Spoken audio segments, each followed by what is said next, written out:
우리가 창세기 나누고 있지요.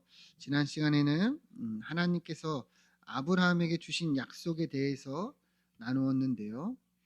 롯이 이제 자기가 볼 때 좋은 땅을 택하고 떠난 뒤에 하나님께서 이 아브라함의 허전하고 허탈한 마음을 아시고 찾아오셔서 말씀해 주셨습니다. 너는 눈을 들어 분남 동서를 바라보라. 보이는 땅을 내 자손에게 영원히 주리라. 이렇게 말씀하셨죠.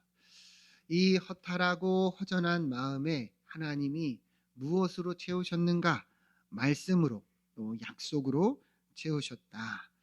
롯이 따라간 것은 세상의 가치입니다. 그러나 이것은 잠시요, 잠깐이다. 하나님의 약속, 하나님의 말씀은 영원함을 알게 하시며 이 아브라함이 약속을 따라갈 수 있도록 이끌어 가셨습니다. 그리고 아브라함도 어떻게 했습니까? 그 말씀을 믿음으로 자기의 거처를 죄송합니다. 옮기고 이 헤브론 마물에 제단을 쌓습니다. 사실은 하나님이 말씀하셨지만 당장은 바뀌는 것은 아무것도 없었어요. 현실은 그대로였습니다. 그러나 아브라함은 이 하나님의 약속을 실제로 여기며 그렇게 나아갔다 했죠.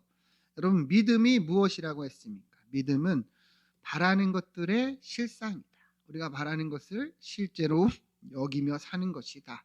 보이지 않는 것들의 증거다.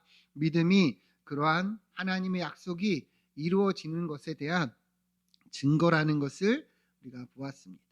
믿음으로 사는 것은 그러한 거예요. 하나님이 우리 삶을 인도하시고 그 약속을 이루어 가신다는 것을 실제로 여기며 사는 것입니다.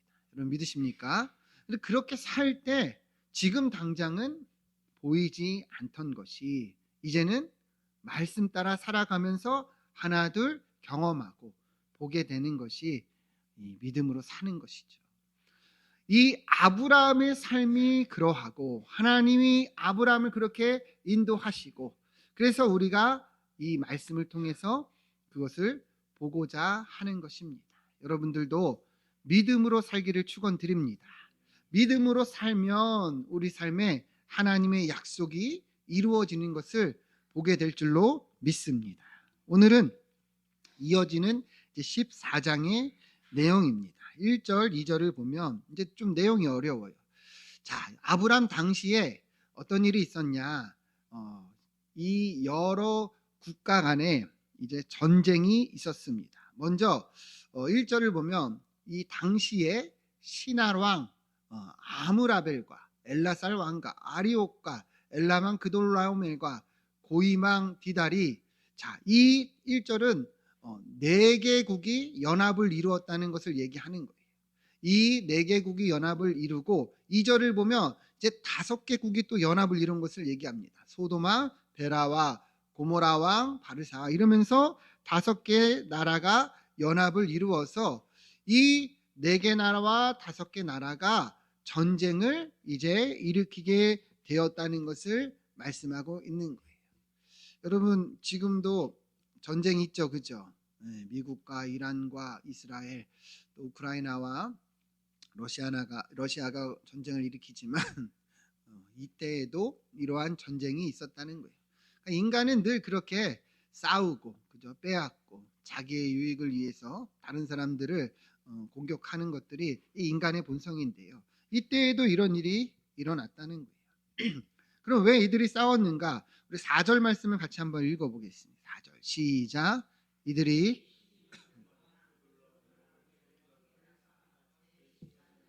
배반한지라. 아멘. 그러니까 이 1절에 보면 4개국이 있었고 2절에 보면 5개국이 있었죠. 근데 이 5개국의 나라들이 그돌라오멜을 섬기고 있었는데 12년을 섬겼는데 13년에 어떻게 한 거예요? 배반을 했다는 거예요. 우리나라도 예전에 조선시대 보면은 뭐 명나라를 뭐 또 청나라를 섬기고 조공을 바치기도 했었죠. 그죠? 명나라는 이제 뭐 4대 국가라고 해서 뭐 이제 섬겼고 청나라는 이제 강압에 의해서 공격에 의해서 섬기긴 했지만 조공을 바쳤단 말이죠. 이때에도 그런 일이 있었던 거예요. 그런데 이제 5개 나라가 12년을 섬기다가 13년에 배반을 하면서 이제 전쟁이 시작되게 된 것입니다. 그러니까 그돌라오멜이 이들을 치고자 이제 연합해서 내려온 것이죠. 자, 5절부터 보면 그런 내용이 있는데, 그래서 14년에 그돌라오멜이 여러 왕들과 연합하여서 이렇게 여러 족속을 칩니다. 지형적으로 이 그돌라오멜 이 국가가 북쪽 지역, 위쪽 지역이었다 하는데요. 그러니까 이 소돔 지역으로 내려오면서 이렇게 전쟁을 일으켰는데, 보면은 내려오면서 그냥 여러 족속들을 다 치고 내려왔다 이렇게 얘기를 합니다. 이거 보시면 내용이 좀 어렵지만 여러 족속들이 나오죠. 이 4개국의 연합군, 이 그돌라오멜이 중심이 되어 이들을 다 치고 내려온 거예요. 왜 그랬을까? 이 족속들이 이 소돔 지역의 나라들과 연합을 했거나 아니면 연합할 가능성이 있어 보여서 이들을 다 치고 내려온 것으로 이렇게 볼 수가 있는데요. 자, 그러니까 이제 소돔 지역의 5개 국도 연합을 한 거예요. 그죠? 저쪽에서 연합해서 치러 오니까 이들도 연합해 가지고 맞서게 되는데요. 그런 내용이 이제 8절입니다. 소돔 왕과 고모라 왕과 아드마 왕과 스보임 왕과 벨라 곧 소아랑이 나와서 시딤 골짜기에서 그들과 전쟁을 하기 위하여 진을 쳤더니 이렇게 얘기를 합니다. 그러니까 이제 그돌라오멜 연합군이 이렇게 치고 온다는 소식을 듣고 이제 소돔 지역의 여러 나라들도 시딤 골짜기에서 이제 진을 치면서 대비하고 있었다 이렇게 볼 수가 있는 겁니다. 이해가 되시죠? 시딤 골짜기는 이제 시딤은 원래 이제 원어로 보면 아카시아 나무를 뜻하는데요. 아마 이 지역에 그러한 나무가 많아서 그렇게 이름이 지어졌다 볼 수가 있습니다. 자, 그래서 이제 본격적으로 이 그돌라오멜 4개국 연합국과 소돔 지역 5개 연합국이 이제 전쟁을 하게 됩니다. 자, 그래서 이 결과가 어떻게 되었느냐? 10절을 보면 시딤 골짜기에는 역청 구덩이가 많은지라. 여러분, 역청이 뭔지 아십니까? 역청은 우리나라에서는 뭐 이렇게 나오지 않지만 이 유대, 이 중동 이쪽은 여러분 석유가 많이 나잖아요. 그죠? 그래서 날씨가 덥거나 뭐 어떤 약간 지각 활동이 일어나면 이제 원유가 땅 위로 올라오는 거예요. 그러면은 어떻게 되겠습니까? 흘러가지고 구덩이 같은 데 고이겠죠. 그죠? 그러면 우리도 아스팔트 같은 거 깔 때 보면 어때요? 막 끈적끈적 하잖아요. 이제 아스팔트나 그런 뭐 타르 같은 성분이 있는데 그런 것들이 고여가지고 역청 구덩이가 이제 형성이 된 거예요. 우리로는 잘 이제 짐작이 안 되지만, 근데 그러한 역청 구덩이가 많았는데 전쟁을 하다가 이 소돔 왕과 고모라 왕이 아무래도 이제 전쟁에서 밀렸나 봐요. 그래서 도망하다가 거기에 이제 빠지고 다른 이제 군사들은 다 산으로 이제 도망하였다 말합니다. 그러니까 한마디로 말해 그돌라오멜 연합군, 이 4개국 연합군이 5개국 연합군들과 싸워 이겼다는 거지요. 그래서 이렇게 도망하고 역청에 빠지고 그랬다는 것이죠. 그래서 11절을 보면 4개국의 왕이 이 소돔과 고모라의 지역의 모든 재물, 양식을 빼앗아 갔다 얘기를 합니다. 다시 말하면 전쟁에서 승리하니까 전리품을 이제 다 챙겨갔다는 거죠. 그래서 다 빼앗아서 갔다는 거예요. 이 당시에 이 전쟁은 그러한 전쟁이었어요. 전쟁에서 이기고 전쟁에서 지면 다 빼앗기고 다 가져가고 그렇죠. 특히나 이제 포로로 막 끌려갔거든요. 근데 이제 중요한 게 오늘 본문에서 12절부터의 내용이 이제 중요한 부분입니다. 12절을 보면 같이 한번 읽어봅시다. 시작. 소돔의 아브람 조카 롯도 그 재물까지 노력하여 갔더라. 아멘. 자, 그 전까지는 국제 정세였어요. 그죠? 그때에 이런 일들이 있었다. 이런 나라들이 전쟁을 했다. 근데 12절부터 보면은 그러한 전쟁이 있었는데 이제 그 전쟁이 누구에게 영향을 미치고 있어요? 아브라함의 조카 롯에게 영향을 미치고 있다는 거죠. 그러니까 아브라함의 조카 롯에게 영향을 미치니까 아브라함에게도 지금 미치고 있는 것이죠. 이 조카 롯도 어떻게 된 거예요?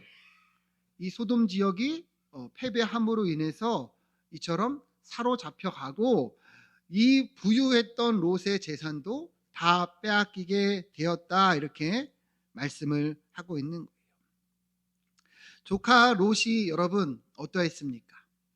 아브라함의 배려와 양보를 받아가지고, 그죠? 어떻게 보면 자기의 눈을 들어 자기의 욕심을 따라 이 소돔 지역으로 향했는데 그 결과가 어떠한가?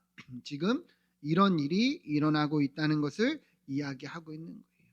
생각지도 못했던 전쟁이 일어나서 이 롯이 그처럼 다 빼앗기고 포로가 되었다는 것이죠. 우리 지난 13장 10절부터의 내용을 보면 롯이 이 소돔 지역을 떠났을 때 이렇게 얘기를 했습니다. 13장 10절에서 띄워주면 롯이, 잘 보세요, 눈을 들어서 요단 지역을 바라봤어요. 이 아브라함이 배려했었죠. 우리가 싸울 필요 있느냐, 네가 좋은 땅을 택해라 했을 때 롯이 거절하지 않고 바로 눈을 들어서 바라보니 이 소돔 지역이 보기에 좋았다는 거예요. 마치 에덴 동산처럼, 마치 애굽 땅처럼 물이 많고 풍요롭고 비옥한 땅이었다는 것이죠. 그래서 이 롯이 요단 온 지역을 택하고 거기로 떠납니다. 그리고 12절을 보면 아브라함은 가나안 땅에 거주합니다. 그래서 그들이 서로 나뉘게 되었다는 거죠. 여러분 기억하시죠? 자, 그래서 잘 보세요. 아브라함은 어느 땅이 중요한 것이 아니라 하나님이 함께 하시는 것이 중요하다는 것을 애굽에서 분명히 깨달았단 말이죠. 그러니까 이 롯을 배려할 수가 있었어요. 근데 롯은 어땠어요? 자기가 볼 때 자기 좋은 대로 세상의 가치와 기준을 따라 이 소돔 지역을 향해 갔다는 것이죠. 그런데 잘 보세요. 그 결과가 어떠한가? 그 결과가 어떻게 나타나는가? 오늘 본문은 이야기하고 있는 거예요. 여러분 롯은요, 어쩌면 이기적이지만 현실적인 선택을 한 거예요. 그죠? 자기가 볼 때 제일 나은 선택을 한 거죠. 근데 아브라함은 어때요? 전혀 현실적이지 않지만 믿음의 선택을 했어요. 믿음으로 배려하고 하나님을 바라보는 그러한 선택을 했습니다. 그런데 처음에는 어땠어요?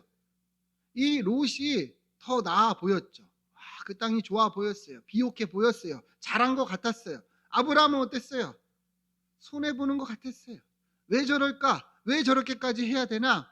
어떻게 보면 아브라함 마음도 허전했죠. 허탈했죠. 근데 하나님이 뭘 말씀하셨어요?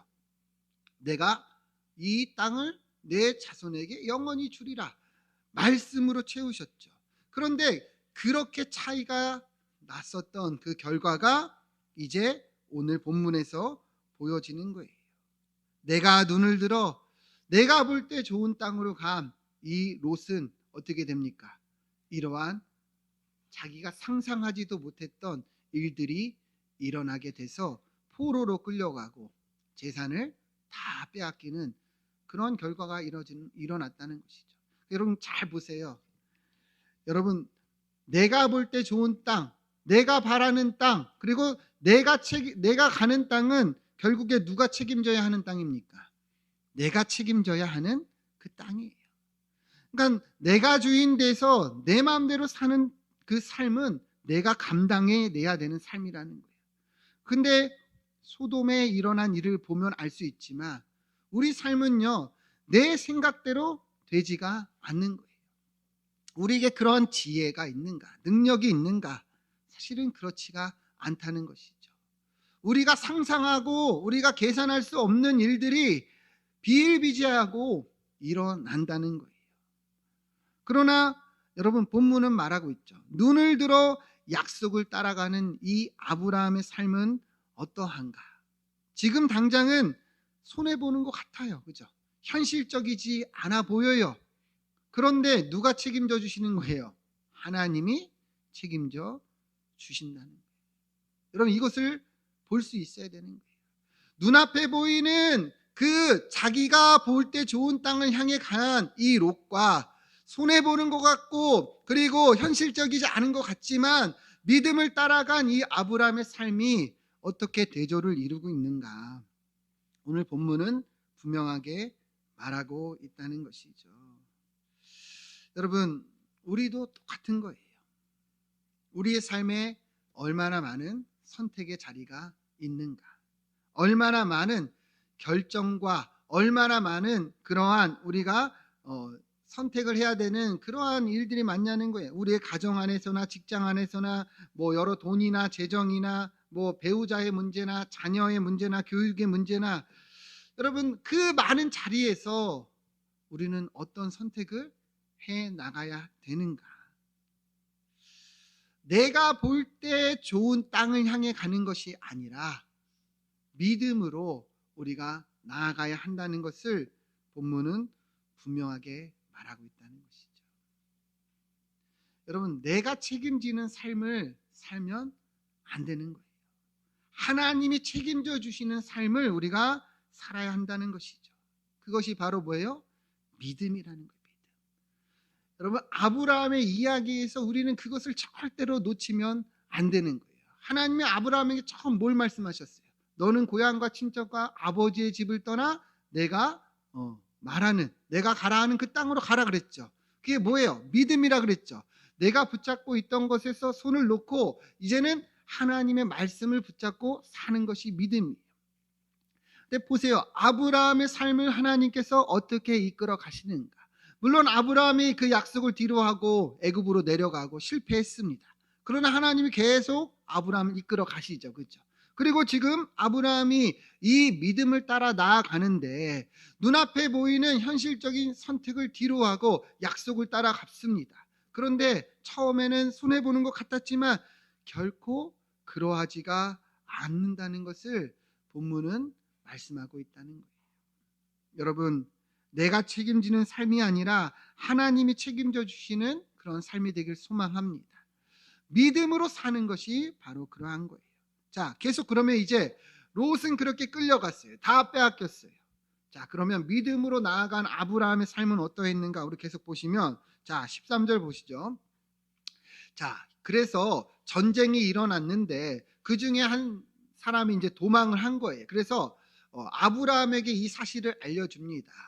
아브라함에게 이렇게 전쟁이 났고 이렇게 장신의 조카 롯이 포로로 끌려갔습니다. 이런 얘기를 했겠죠. 자, 근데 요 상황 속에 13절 보면은 아브라함에게 알리니 하면서 이 아브라함의 상황은 어땠는가를 정확하게 비교를 합니다.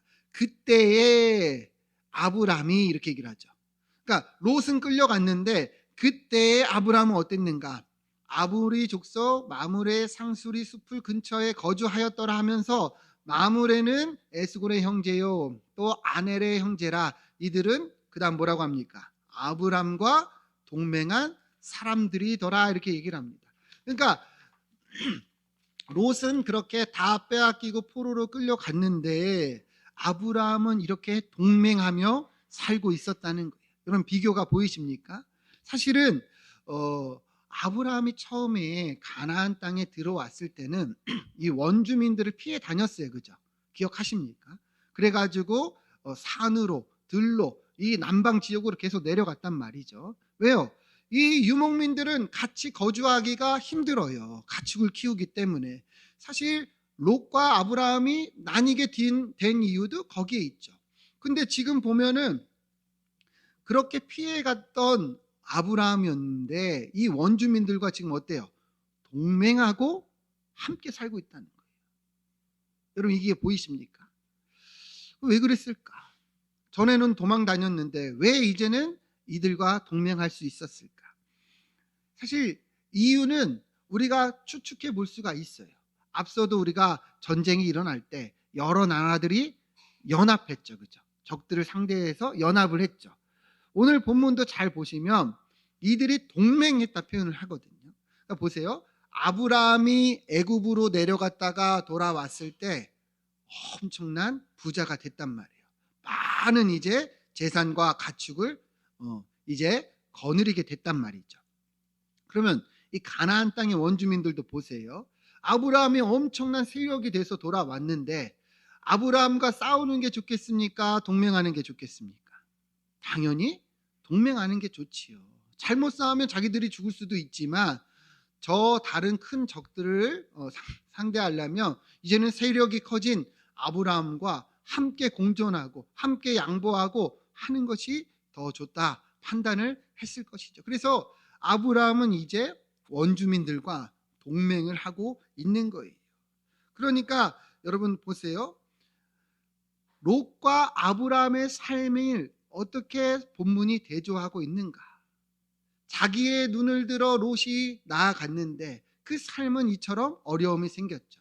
믿음으로 나아간 아브라함은 어떻습니까? 이렇게 형통하고 평탄한 삶을 살아가고 있다는 것을 대조하고 있는 그때에라고 정확하게 비교를 하죠. 믿음으로 사는 삶은요, 하나님이 이처럼 그 길을 열어주신다는 것을 말씀하고 있는 거예요. 그러니까 믿음으로 사는 거는 여러분 내가 계산하고 내가 판단하고 그리고 내 뜻을 앞세워서 사는 게 아니라는 거예요. 하나님의 말씀을 붙잡고 내게 맡겨진 자리에서 내가 그렇게 순종하고 따라갈 때 하나님이 푸른 풀밭과 쉴만한 물가로 인도하신다는 것을 알 수가 있는 거죠. 자, 그러면 한번 이제 본문으로 계속 들어가면 이제 도망한 자가 와서 이 소식을 알려주었어요. 아브라함, 당신 조카가 이 그돌라오멜 이 전쟁에서 휩싸여서 포로로 끌려가고 재산을 다 빼앗겼습니다. 이 말을 아브라함이 듣습니다. 여러분 아브라함의 마음이 어땠을까요? 그 사실을 들었을 때 아브라함의 심정이 어땠을까요? 엄청 놀랬겠죠, 그죠? 아브라함이 그 말을 들었을 때는 많이 걱정이 되었을 것입니다. 근데 사실 아브라함이 할 수 있는 선택지는 그리 많지가 않아요. 생각을 해보세요. 이 롯을 끌고 간 이 연합군들은 그돌라면 연합군들은 군사력이 대단하죠, 그죠? 이미 막 여러 족속을 치고 내려와서 소돔 지역까지도 다 휩쓸었어요, 그죠? 다 끌고 갔어요, 다 잡아갔어요, 다 데려갔어요. 이 여러 나라의 연합군들과 여러분 아브라함이 어떻게 싸워서 이길 수가 있을까요, 그죠? 그런 것은 현실적으로 말이 안 됩니다. 그래서 이 말을 들었을 때 아브라함이 어떤 마음이 들었을까? 뭔가 좌절하고 절망스러운 마음이 들지 않았을까? 그렇게 짐작이 되고요. 또 하나는 이런 생각이 들 수도 있을 것 같아요.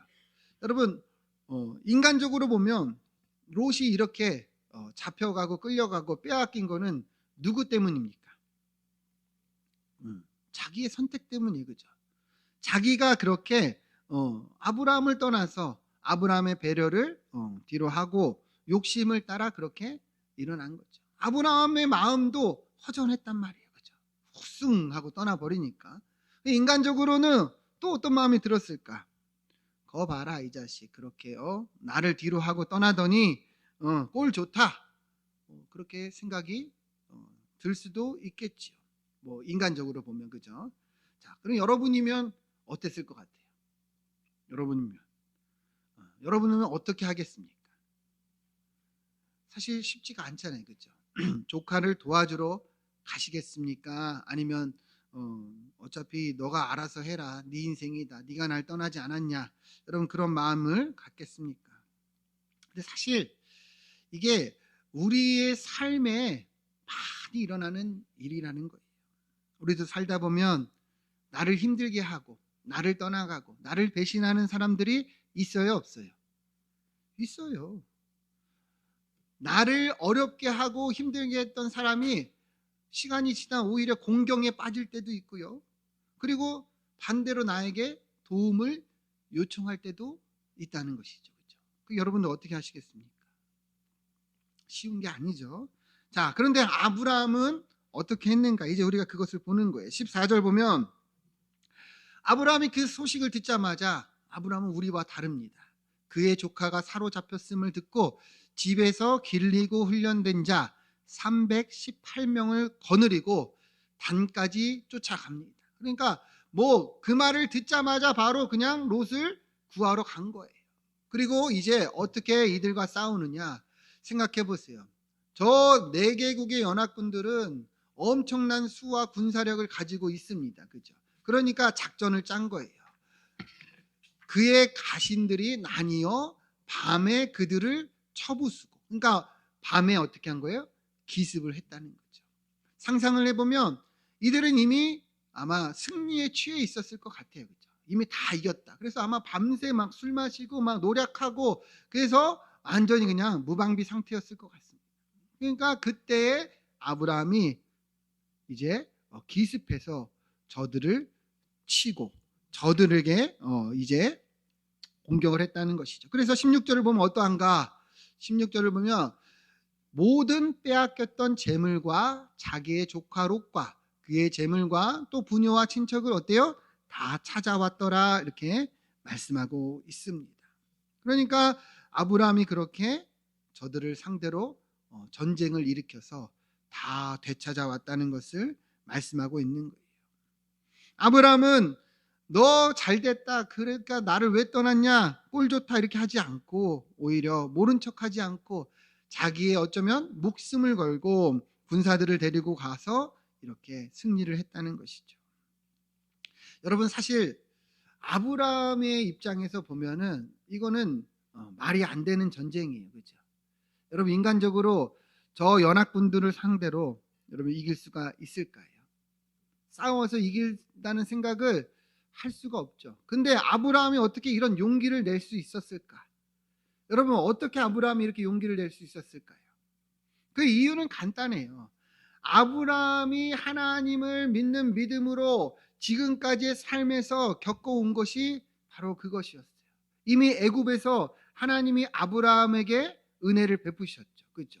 애굽에 재앙을 내리셔서 사례를 구하시고 아브라함을 회복시켜서 돌이키게 하셨다는 거죠. 아브라함은 하나님의 약속이 있었던 거예요. 하나님의 말씀을 믿었어요. 그러니까 하나님께서 이 전쟁 가운데서도 함께 하신다는 그러한 약속을 믿었기에 이처럼 나아갈 수가 있었던 거죠. 그래서 어떻게 된 거예요? 이 318명으로 저 많은 수를 싸워 이길 수 있었다는 것이죠. 학자들은요, 이 그돌라움의 연합군들의 수를 못해도 수천에서 수만으로 봅니다. 그러니까 1000명이라고 해도 3배가 넘는 인원이죠. 그죠? 근데 318명으로 싸워 이긴다는 것은 말이 안 되는 거예요. 인간의 힘으로는 불가능한 거예요. 그죠? 그런데 인간의 힘으로는 불가능하지만 누가 하시면 승리할 수 있습니까? 하나님이 하시면. 우리는 이미 비슷한 전쟁 알고 있어요. 미디안의 10만에 넘는 이 대군을 죽인, 이 300명으로 죽였던 이 기드온의 그 기적이죠. 이 기드온의 이때에도 똑같아요. 밤에 기습을 했습니다. 그래서 300명으로 이 미디안의 10만 명이 넘는 군사를 이겼죠. 사사기 6장 22절 보면 300명이 나팔을 불 때 여호와께서 그 온 진영에 친구끼리 칼로 치게 하심으로 적군이 도망하였다, 이렇게 얘기를 합니다.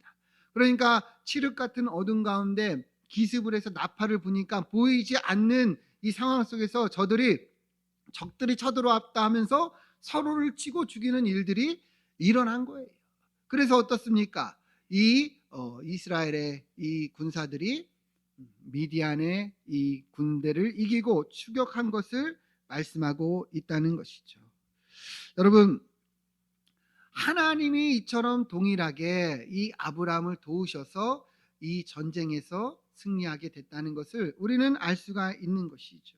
그래서 아브라함을 통해서 이 롯과 그의 가족과 그의 재산까지도 다 되찾아오게 되었다는 거예요. 여러분, 그러니까 믿음으로 살면 그러한 거예요. 믿음으로 살면 누가 책임져 주십니까? 하나님이 책임져 주십니다. 여러분, 믿으십니까? 내가 살고 내 뜻대로 살면 내가 책임져야 돼요. 그런데 우리에게 그런 지혜가 있느냐? 그렇지가 않다는 거죠.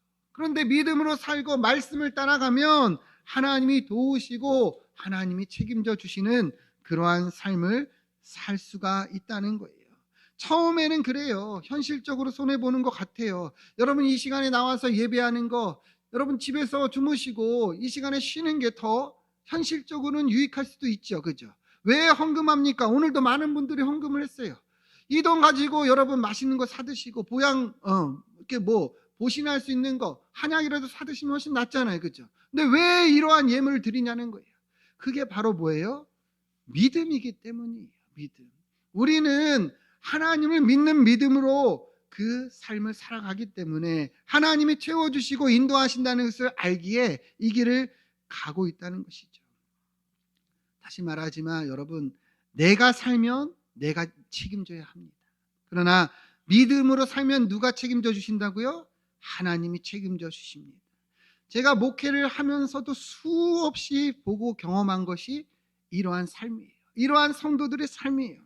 믿음으로 사는 사람들은 결국에는 하나님이 채워주시고 하나님이 복을 주시는 것을 수없이 받습니다. 그 자녀들에게, 그 손주들에게. 여러분, 우리가 잘 아는 이찬수 목사님도 자기 아버지가 목회하시다가 그렇게 이 목회하시다가 금식기도 하시다가 그렇게 하나님의 부르심을 받았는데 그 아들이 지금 어떠한 이러한 영향력을 나타내는 목회자로 살아가고 있는가? 하나님은요, 다 갚아주시고 채워주시고 그리고 복을 주신다는 거예요. 여러분, 우리도 그러하기를 축원드립니다.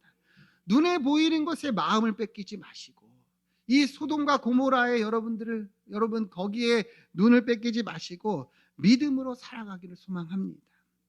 그리고 우리는 이 아브라함의 삶을 보면 믿음으로 사는 게 무엇인지 더 분명히 알 수가 있어요. 공경에 처한 롯을 아브라함은 모른 척하지 않았어요. 오히려 자기 목숨을 걸고 그를 도와주고 그리고 그를 구하러 갑니다. 이것이 믿는 자의 삶이라는 거예요. 하나님이 우리에게 복을 주십니다. 믿음으로 살며 은혜를 주십니다. 그죠? 그런데 우리가 받은 은혜, 우리가 받은 복을 어떻게 해야 되느냐? 나눠주고 베풀며 사는 것이 우리 믿는 자의 삶이라는 거예요. 그러할 때 하나님께서 도우시고 기적을 베푸시는 것을 우리는 경험하게 된다는 것이죠.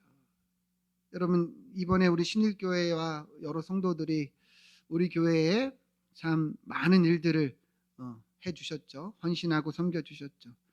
정말 저도 이게 있을 수 있는 일인가 싶기도 합니다. 말도 안 되죠. 자기 교회도 아닌데 그 쉬는 휴일을 반납해서 그죠? 아침부터 와가지고 이 더운 날씨에 그 무거운 페인트통을 다 저기 종탑까지 올리면서 다 벗겨내고 그거를 청소하고 그거를 바르고 그리고 벽면도 다 까서 바닥을 다 하고 그렇게 청소하고 페인트 칠하는 거 여러분 사실 말이 안 되잖아요. 그렇죠? 근데 저는 분명히 알고 있어요. 왜 저들이 저렇게 하는가? 왜 그렇다고 생각합니까? 하나님께 은혜를 받았기 때문이에요. 하나님께 은혜를 받았잖아요. 믿음으로 살면서 축복을 받았잖아요. 그러니까 이 은혜를 나눠주고 흘려주고 또 베풀고 살아가는 거죠. 여러분, 그게 믿는 자의 삶이라는 거예요. 우리도 그러하기를 소망합니다. 우리가 받은 은혜가 무엇이냐? 하나님 감사합니다, 감사합니다 이게 아니라 하나님 감사합니다 하고 우리도 흘려보내고 또 실천하고 나눠주는 삶이 되어야 한다는 것이죠. 저는 우리 교회가 또 우리 교회 성도들이 그러하기를 소망합니다. 계속 기도하고 있어요. 하나님, 우리가 이 말도 안 되는 사랑을 받았는데 우리는 어떻게 이 사랑을 또한 나눌 수 있고 흘려보낼 수 있을까요? 제가 원래 얘기를 안 하려고 그랬는데 사실은 6개월 전부터 이제 베트남에 이제 이제 현지인 목사님이 있어요. 옛날에 같이 여기서 사역했던. 근데 그 친구가 한 6개월 전부터 기도 제목을 계속 보내요. 목사님, 저희 교회에서 그러니까 현지인 교회 이제 건축을 하고 있는데 좀 후원을 해주시면 좋겠다 이렇게 했어요. 그래서 뭐 후원을 해달라고 하고 또 기도해달라고 했지만 제가 알겠다고 하고 그냥 말았거든요. 왜냐하면 뭐 여러 상황들이 있었기 때문에. 근데 자꾸 그게 생각이 나더라고요. 그래서 우리도 그렇게 뭔가 흘려보낼 수 있으면 좋지 않을까. 그래서 기도를 계속 하고 있었어요. 근데 지난 금요일에 기도하다가 갑자기 예전에 우리 그 와플 대학 그 장로님 간증이 생각이 나는 거예요. 도와주고는 싶은데 우리가 뭐 여력이 되는 게 아닌데 생각을 해보니까 우리도 1,000만 원을 헌금할 수는 없다. 그런데 뭐 한 달에 10,000원이든 그죠? 한 주에 10,000원이든 뭐 그렇게 해서 모아서 헌금을 할 수 있지 않을까 이런 마음이 들더라고요. 그래서 여러분들도 혹시 감동이 되시는 분들이 계시면 그 친구가 이제 다낭에서 사역을 하거든요.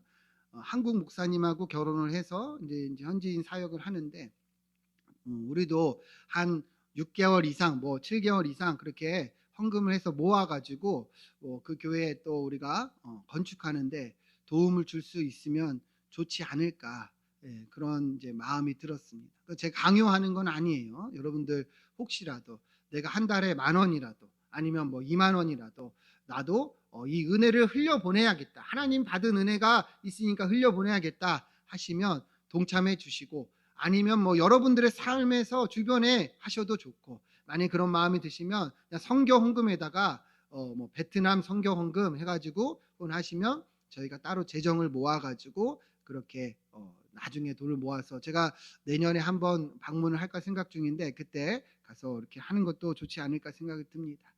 여러분 말씀을 맺습니다. 믿음으로 살면 누가 책임져 주십니까? 하나님.